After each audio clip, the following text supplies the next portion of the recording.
Welcome. My name is Chris, and this is the Solstice podcast where we talk about small business, technology, and web development. If you enjoy the show, make sure to like, subscribe, and leave a comment as a sacrifice to the algorithm. And without further ado, here's the episode. Welcome, everybody. You're here for a wonderful episode we have with Dian Trabulsy. I want to thank you for coming on here. It's really awesome. We actually spoke a little bit a couple days ago. Now we're finally getting to reconnect via this podcast. So I'm really happy to have you on. Yeah. And just so we can kind of jump straight into things, can you let people know a little bit about your background? Obviously, you being a lawyer, you also specialize in a lot of other things. And I thought maybe you could spend a little bit of time just introducing people some of the awesome things that you do. Of course. First of all, thank you for having me, Chris. It's wonderful to be here. My name is Dian Trabulsy. I'm a legal strategist and the founder of Grace May LLC, where I support purpose-driven entrepreneurs and creatives in building their businesses that are not only legally sound, but also aligned with who they are. I spent over a decade on Wall Street as corporate attorney working with Fortune 500 companies. But these days, I'm all about making the law more accessible, human, and empowering, especially for those who have been historically left out of the conversation. I also work in the intersection of AI, ethics, and business strategy, and was, just very happy to have this conversation and share with, maybe a little bit what I know. Cool. Awesome. And actually, one of the really cool things that I saw after we spoke, I was Mhm. taking a look at your website, one of your websites, because you have a couple, and it was that you were named one of the top 100 women in AI leadership. And I thought that was really amazing, especially considering that AI is so new still. It's only been out Mhm. for really a couple of years. And I was wondering, from your perspective, looking at from the legal perspective, do you think that AI is helping improve the access to legal advice, or do you think it's making it maybe more complicated? What's your kind of take? Yeah. First of all, it's such an honor to be recognized in that way. It was last year. Especially with, because my mission has always been to bridge the gap between complex legal systems and real humans who need them.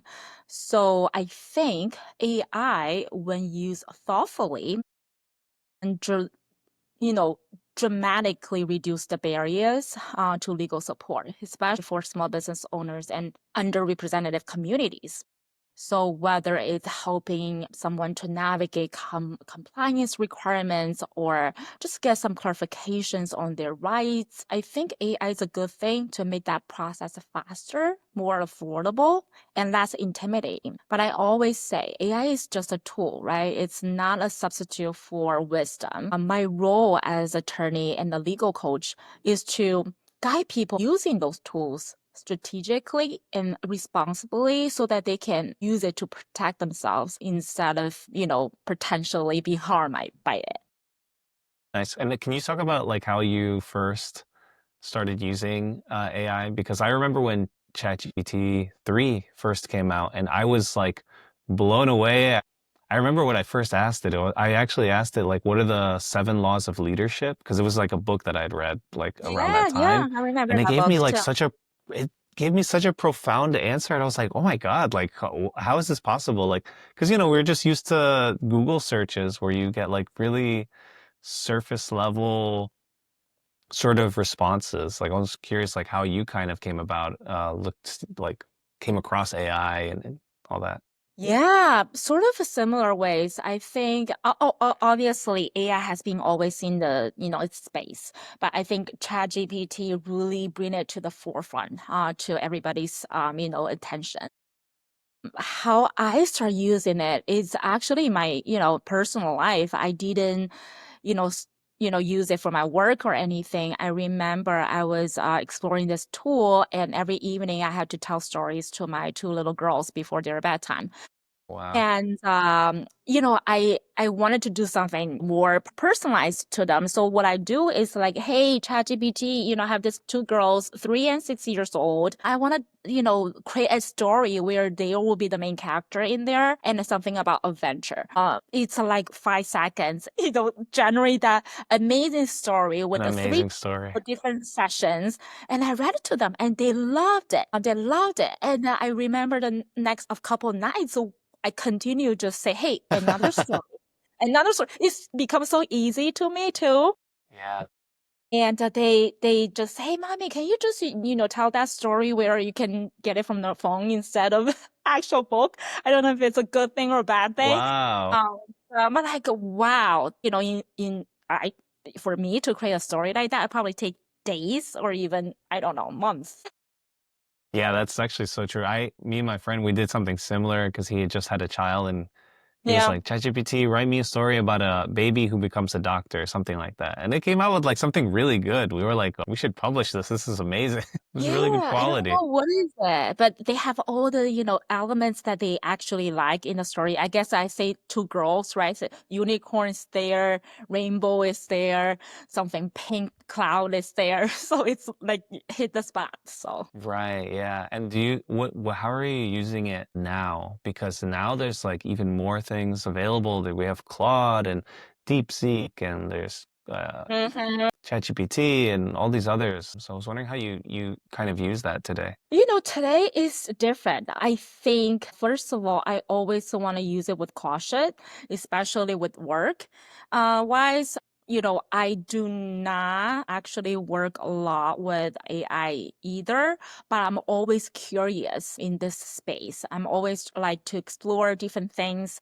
As I've been one of my roles in this public company is actually helping to set up the AI governance framework for the whole enterprise. And I know from firsthand there are a lot of risk exposures about using these tools without check marks or without our governance framework. So I explore a lot. I would say I don't rely on AI, period. I speak nationally about AI and its associate opportunities and risks, how it's Mm, important to first to have that guardrail set up before you implement something in your whether it's a workplace or something in production mode. So I would just be, very cautious when they try it out, but having that whether it's policy, whether it's governance documents set up, making sure people have enough educations before using it in your space. is that organization the DAO that I saw? No, no, Okay, because it's maybe we'll it's a get to that later, but a DAO okay. for people who don't know is like a governance structure for crypto organizations. I don't know if that's a good explanation for you. Yes, yes. I don't know if it's like a board. I don't know if a board would be kind of like a similar structure, or if it's like literally like the team that builds it. But yeah, Mm-hmm. anyways, I don't know quite as much about that much about cryptocurrency organizations, but it But sounds it's like you always kind of work as like a, I'm sorry. yeah. It's always good to learn, right? Like Yeah. explore these new concepts. Well, actually, maybe I should ask ChatGPT what it is. That way we could, and it'll like tell me exactly what it is right there. Right? Yeah, but actually, so it sounds like, yeah, you kind of, which is great actually to have like a little bit of caution. And you're kind of Yeah. explaining to people how, hey, the ChatGPT can, or whatever LLM you might be using, they're great for these things, but there are risks associated with them. And a lot of times people don't think about it. Like I work more on the programming side and coding things, and people are all the rage right now with large language models. But one of the big things we see is like it'll write code for you, but it's like sloppy a lot of times. And I'm Mm-hmm. sure that can be the case in like, it could be like in a legal perspective. It could Yeah. be like in many other things where you're writing something. So yeah, I think that's such a good thing to actually have some sort of at least understanding about what the limits are Yeah. for AI. Again, it's a tool, right? You need the human oversight. And if it's a specialized area or profession, you need some, expert to review the result before you take it for granted. Yeah, I was actually wondering about this. Do you find that people in general, maybe it's just older people, because that's what I've seen, are a little Hmm. intimidated by AI? From my perspective, it's like everyone should be using it. It's like a no-brainer Yeah. and all kinds of things. But I think a lot of people are maybe intimidated or not sure how to use it. Like, what have you seen on that side? Yeah, I think you're right. I think a lot of the fear comes from the idea that you have to be either tacky or, very tech savvy or young to be able to use AI. So, but the truth is, many AI tools are actually built to be very user friendly. I often compare it to learning how to use smartphone, right? At the very beginning. At first, Yeah. especially for older generation, they say, oh, this is overwhelming. I just want two buttons on my phone so I can call and that's it. But once you start trying, it's actually empowering, allow you to do a lot of things. So I think part of the issue is also about messaging. We hear so much about AI replacing jobs or being dangerous that people don't realize it can actually enhance their work and make life easier. I think I mentioned this before. My advice would be just to start small, right? Try it out. Ask it to summarize the email for you or, ask whatever, you wanted to brainstorm about the messaging and how, it takes just a little bit time to get used to.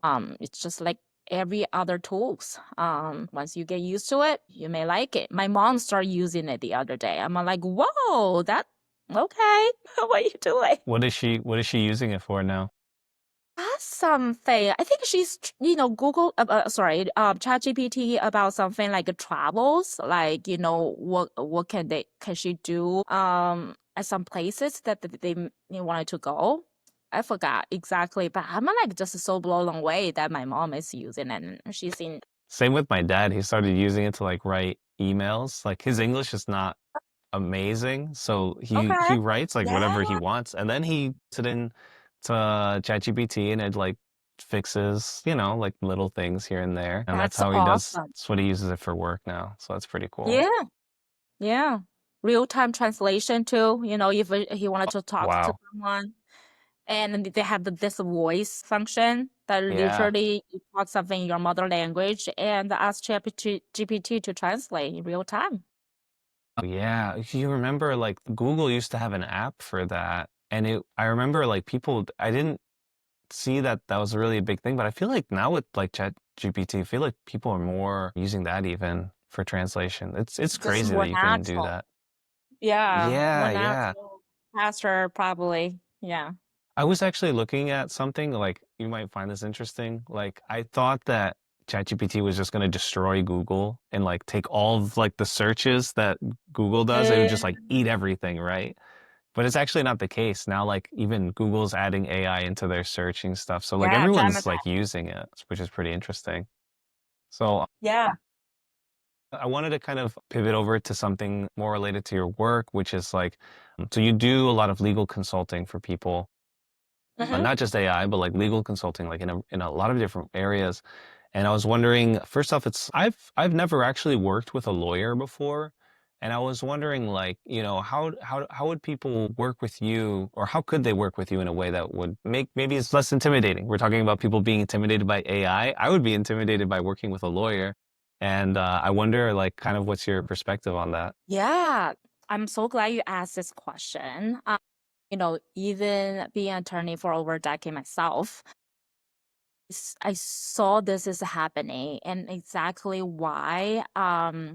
Because of this, I wanted to, start and found my own firm to help, small business, founders, startups, where historically they don't think they have the direct access or, naturally think about using a lawyer at the first. So that's why, I consider myself a legal coach. What it means is that not everything you encounter or wanted to tackle need a lawyer that you pay $500 per hour to solve, right? Mostly, and I think this is so critical, and this is something that's at the heart of my consulting firm, is that, first, it's like a partnership. My job is not helping you to, solve some huge big problems that's so intimidating, or you don't think it's even necessary at the starting point of your company, it's to really help you and guide you so that you can make empower and informed decisions yourself. And then acting more like a strategic partner to help you to understand your risk, your growth, your goals, your fears, if any, to be that sounding board so that you feel you are taking aligned and the right actions for your business or for yourself. So I really want to, use my company to embark on this mission of transforming this relationship with people. I think the right relationship with attorney or legal coach, you shouldn't feel intimidating at all, but actually the opposite. They should feel empowering when working Mm. with you. And, my clients all know that I'm not here to judge, right? I'm here to help them, to make sure they have the resources, they're easily accessible, and then they can grow their business and themselves as a person in a stay protected whatever they're doing. That's awesome. That's a really good framework to work under because I feel like people want Mm-hmm. to feel supported, especially when they have like a business because they're putting a lot of risk and they're betting a lot on themselves and it's difficult. And if they have like someone who can help support them, that makes them feel like, yeah, they can do this, that it's not an obstacle, it's actually someone like pushing them up, helping them along the way. That's really Yeah, helpful. That's great. thank What you. kind of like Yeah, what kind of like legal work do you find is it's like needed from a lot of these like small, medium-sized businesses? Yeah. So first of all, I see a lot of people just starting out operating under their own name as their own brand. I'm a strong advocate to separate your business liabilities and from your personal liabilities. So the first step is always set up the right legal structure for your business, right? Whether it's LLC, S Corp, C Corp, it depending on actually what business needs, what the model is, and how you're looking to grow. And but setting up the right legal structure is the first step. And then as you start the business, depending on what services you provide, again, whether it is a group coaching, whether it's one-on-one clients, whether it's a in-person retreat, a lot of different types of services require different type of client agreements. The client agreement is almost the core and at the heart of outlining your relationship and how you're going to serve your people. So I always recommend that, without a clear structure and protective agreement, outlining the expectations for both you and your clients is very hard to maintain that client or even to maintain that service that you're providing. So agreements is another areas. I talk about the client agreement. There's also agreements with your vendors, agreements with if you have an office space, real estate agreement. So those, contract agreements is another area I will highly recommend to set up at the front instead of later. And the third area is about website compliance. This type of time, we're operating online. Internet is our, platform. But what we put out there, what information, how it's being perceived, how we're using people's information, has to be governed by the legal documents on your website. I call this legal documents, website compliance documents, such as your privacy policy, such as your terms and conditions on your website, such as the proper disclaimers you have to put out there in order for them to consume your information, use your website, and also protect your copyright and the trademarks if you have any. So it's important to maintain that compliance through your website and continue to update that accordingly. And the last piece, this is probably at the more established company, they sometimes need different transactions. They need merger acquisitions. Some people, they need to buy out other co-founders and so forth. So yeah, there are different types of areas, but I think they're all critical, even at the beginning of your business venture, to think strategically about. I think, attorney or a legal coach is exactly that resource you can leverage to help you and to guide you to think about these different components. That's really awesome. I do feel that a lot of do you Mm-hmm. feel that a lot of people who are getting started with their business, they just don't, I mean, it seems to me that like a lot of people get started this way where they kind of do two things. They don't set up their LLC, Mm-hmm. and so there's no real separation between them and their business. So that seems like most people hopefully understand that that's not really a good thing. Maybe you can Mm-hmm. explain why that's not good. But the other thing is they name their business after themselves. Like they'll be like Chris Rodriguez, it's chrisrodriguez.com or something like that. And Mm-hmm. is there any like negative to doing that? I wasn't sure if you were saying it like that there was some sort of legal ramifications to doing that. Yeah, those are two different concepts, right? Like first, let's tackle like why running a business without a proper legal structure is not good. It's actually very risky. So if you don't have a legal structure, you are basically exposing yourself to any unnecessary and unexpected risks. That means your personal assets, such like the home that you're living in, your personal savings, could be in line if something goes wrong with your business. Could be, Right. a client dispute, could be any tax issues, but it's pertaining to your services. Or even worse, a lawsuit that's suing your business, but actually your personal assets and personal liabilities is on the line. But it's not just about protection, it's also about positioning. I always say, I think this is the part that people sometimes do not recognize enough.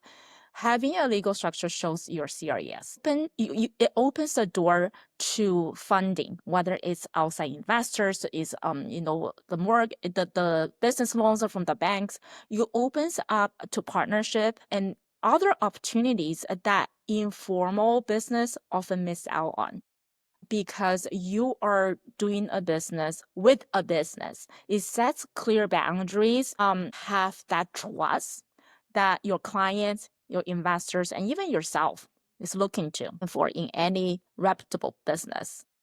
So at the end of the day, it's not just a paperwork, right? It's the backbone of a sustainable and confident business that you'll show into the world. And I think you deserve the clarity and the protection from the start, meaning to have that legal structures. And you have the second question is whether you can use your name, right? For example, your personal name, your own name as the business name. So, this is really a business decision. It's not a legal issue per se, but there are a few things you can be just keep in mind or for considerations as you name your business as the same as your own name or Dian Trabulsy LLC, which I don't have. But first of all, if you are the brand of your company, right? Such as we know, what is it? There are a couple of them out there. Oprah, Murray Ferleo, Rachel Rogers, they're like the coach out there, the consultant. They just use their name as the business brand. They create instant recognition and build trust and sort of position yourself as the thought leader in that field. So I do think if you are in that industry, such as a coach or creative, that you are the brand of the whole business, your name actually can carry a lot of value because people immediately associate your business with yourself. However, again, this is probably not a legal question. I'm just throwing this out there as a business consideration. There are a few things, if you use your name, could potentially limit your scalability. That means if you ever start grow beyond yourself, right? You start to hire a team, you need to license your work or even eventually sell a business down the road. You never know. It's often easier with a brand name that's not tied to your personal identity, right? And in addition, I'm not, some people are less concerned about privacy. Some people are more concerned about the privacy. Or, if your name is out there, yes, you have the visibility. But some people who are more concerned about the privacy may prefer a layer of separation between their personal life versus their business life. So that could be another issue. And another thing I can think of is your name give your flexibility if your business involves. But if you're building something that's a product based or audience driven, a more descriptive name might resonate better with your customers. So for example, I'm buying a mug, and then you probably don't want to associate a personal identity to this mug because it's product based. Yeah, right. I think how you want to use name, it depends on the service or the product that you're providing. Just think about that when you name your company as well. I think that's really interesting because, there's a lot of like influencers now, and I wonder Yeah. how they see the sustainability of their business models.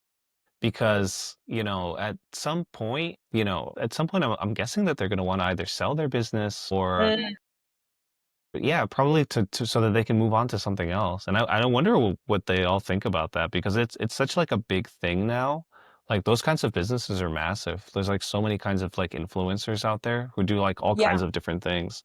And I, Yeah. I I wonder about that. What you brought up was exactly what I was thinking about. Like if you want to sell someday, good luck because it's going to have your name attached to it. So it's like people will expect you to be there and be a part of it. So I don't know I True, don't know but what the math also is on be that. aware though, some people just use their name as their brand. It's not necessarily the same as their business name. Oh, interesting. People can put their name wherever on the website, on the marketing materials. However, if you trace back to their actual company, oftentimes it has a business name that has nothing to do with their business name. Sorry, has nothing to do with their personal identity, personal name. I So see. so branding and business name can be completely different.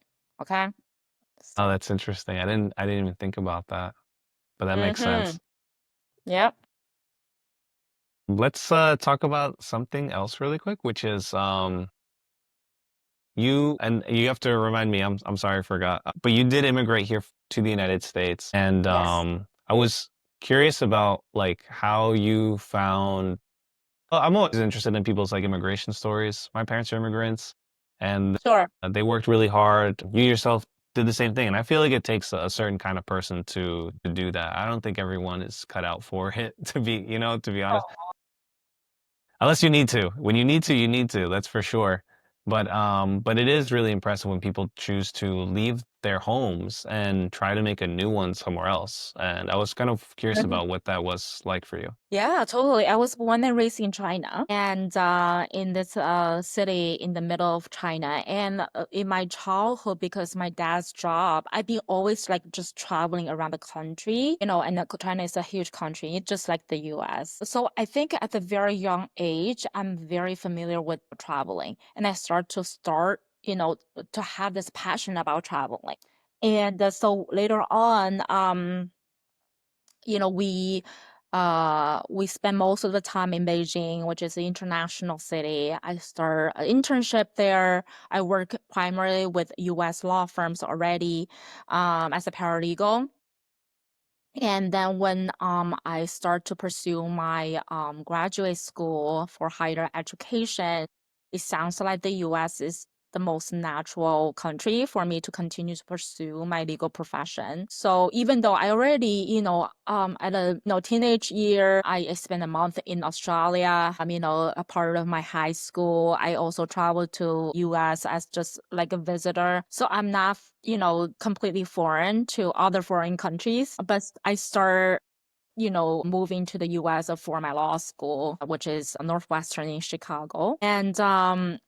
And after that, I guess because my US law degrees and it's natural for me to start looking for jobs. And then I'm very fortunate, very lucky. I landed directly into New York City right after graduation. And I just start to love the diversity of US and especially in New York City. And as I start my career there, I just, continue to, embrace the life there as well. Um, even though, I think I'm in lucky in the sense that my parents and my family, can come to visit me. I go to China, back to China where my family is often enough. So I do not just completely cut out from my country. So I do have that connection and continue to have that connection. But at the same time, I feel the passion for travel, the diverse experience I'm experiencing and I'm a lot in love with, um, is something I am very used to. That gave me the ability to know how to adapt.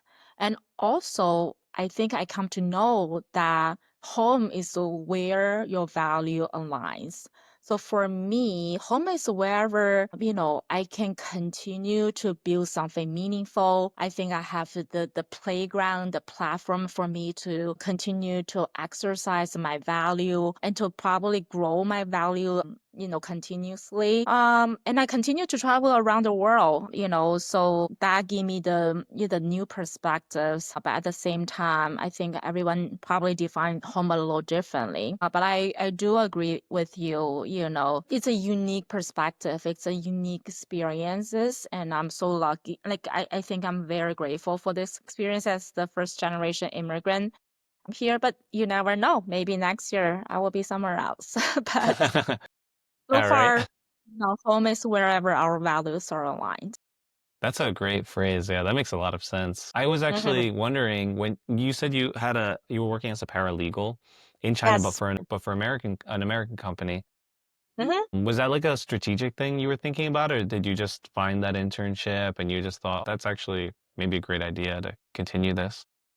Yeah, I will always have summer jobs in my college, even in my high school years. I did different things. So, I was in law firm, I was in banks, I was, just try to do different things. But I also had a law degree in China, which makes most sense for me to continue to pursue my legal profession. And so yeah, it sort of came naturally, and love it. I also work in Hong Kong for 2 years as well. And then, for some reason, my circle continued to grow with more attorneys and more attorneys, and I'm influenced by them. And here we go. Yeah. And do you like, so you've Mhm. traveled a little bit. Do you have any, did you already go to the Bahamas? You remember you I said you were going, but did. you I did go, did. Good right? memory. Yes. How was the trip? Was it fun? It was good. It was Are your great. values in the Bahamas maybe? On the beach? Um, don't see that yet, but definitely the the values of traveling there. It was gorgeous. Love the weather. We went in the first week of March. At that time, and now it's warmer up here too, in the East Coast. But it was such a break, like nice break out of the, in the middle of the winter. Yeah. And yeah, it's so nice. We enjoy the beach, the water, the pool. It's really gorgeous. And I think it's nice for the kids to, also explore the part, other part of the world too. They see different things. They swim with the dolphins, which they're still talk about that after we Wow. came back. So yeah, it's a blessing to be able to travel for sure. So maybe your values are not in the Bahamas, but if there is another place outside of the US, like where do you think it would be? You mean as a home or as just travel? I guess I would say as a home. I think it's a harder question, honestly, Yeah. because there's a lot of places I'd like to visit, but maybe not to go live there, you know? As a home, I really love London. I've been to London a couple of times. Mm, I can see myself live there What do you one like about day. London? It's just the vibes. I like the architecture. I like the cultures. I like the history, the diversity. I always, it seems like I always draw to, the cities or the areas that had the most diversity, right? Like New York Uh, City. And I think in London is a different version of New York City, but cleaner, prettier, and I would it just so many things to explore. I remember I just walk around, there's a little powerful streets everywhere. There's a like antique store over there. There's a little like a yeah. cute bakery hanging out. There's a lot of like arts theaters. I just feel like, I can definitely enjoy that diversity and the richness of its culture that it can provide. I think that something that you're kind of talking about is like you can walk to places and there's like little Mm-hmm. stores or there's a theater or all those things and it's like close by to you. I wish we had that more in the US. I feel like there's only a couple cities where you really have that here in the US. And it's like you said, Mm-hmm. like New York City it has it, but it's very dirty. Like it doesn't have a very nice feel to it. Maybe Yeah. I don't know. I lived in Astoria for a little bit and I Okay. liked it, but it was still very dirty. And I don't understand why. Like Toronto's not like that. It's really Toronto's not similar like to that.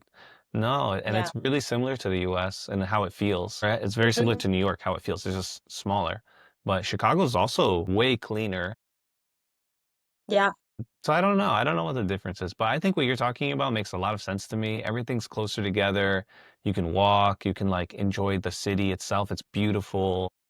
I Mm, think that there's something that about that that we don't have here in the US. It was just something I was talking to my wife about recently. Like our yeah. cities are kind of ugly and it makes you not want to live there. Seriously, it makes you not want to live there.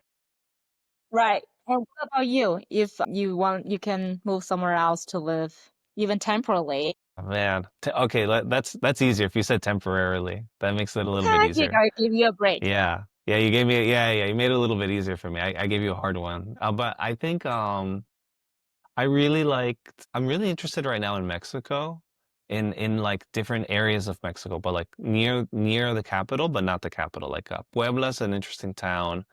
Aguas Frias is an interesting town. Morelia is an Mm, interesting town. There's a lot of places like around Mexico City. Like Mexico City's massive, right? But then around it, there's actually like a lot of small colonial cities, I love and they're that. very pretty. And Mm, I think that would be really interesting. I nice like weather.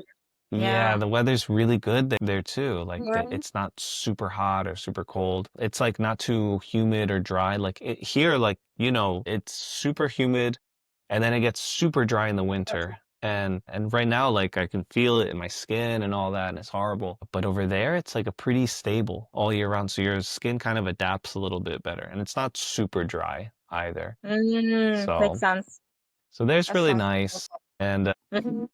if it was temporary, maybe I'd go to Brazil for a little bit, just because I do Brazil? like Brazil. Yeah, maybe temporary. If it's like for a year or two, I would maybe do Brazil. Yeah, I That's do like awesome. Brazil. I kind of miss it right now. Never been to Brazil. I wanted to go too. It's really pretty. They have like awesome beaches and all that, but Mhm. I really like the small towns in the north of Brazil, like in the state of Bahia. I've been to like São Paulo and Rio, and I didn't really like them that much. They were okay. I like the people that I met a lot, but the things that really captivated me was the smaller towns along Love the it. beaches. And there's a lot of it too. There's so many. And like if you Oh, like surfing, they have surf towns. If you like chilling and doing nothing, there's like a little beach town for that. If you like to go party, there is a beach town for that too. And it's really cool. Like I gotta was send me a few impressed. things.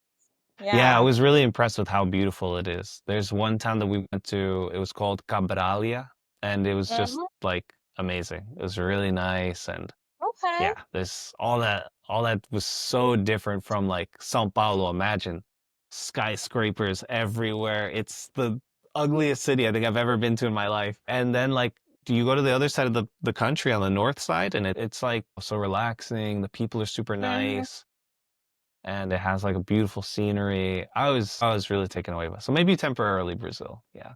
Yeah. Wow. Yeah. I really want to visit there. Yeah. So for Yeah, some yeah, you reason, should.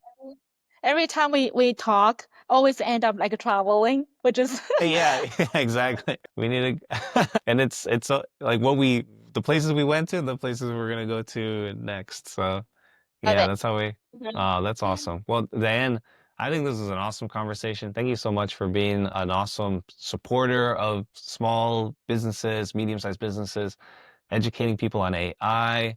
We didn't touch too much on the crypto stuff, but maybe that's for another conversation some other day. I want to thank you so much for the help, for the information you provide, and yeah, is there any way that how can people reach out to you? Yeah, sure. My business is called Grace May LLC. I love to stay connected, and there's actually a business and legal checklist that people can easily download. It is at gracemay.com. legal.xyz/checklist. If you wanted to get that, I would love to continue to stay in touch with you through our newsletters where I share some legal tips and education content. So yeah, love to stay in touch with everybody. Great. I'll make sure to put all that in the notes. Mhm. And that's really it. Thank you so much, Diane. I really enjoyed the conversation, and I hope you have a great rest of the week. All right. Take care. Likewise. Thank you for having me, Chris. Take care. Bye bye, Bye. everyone.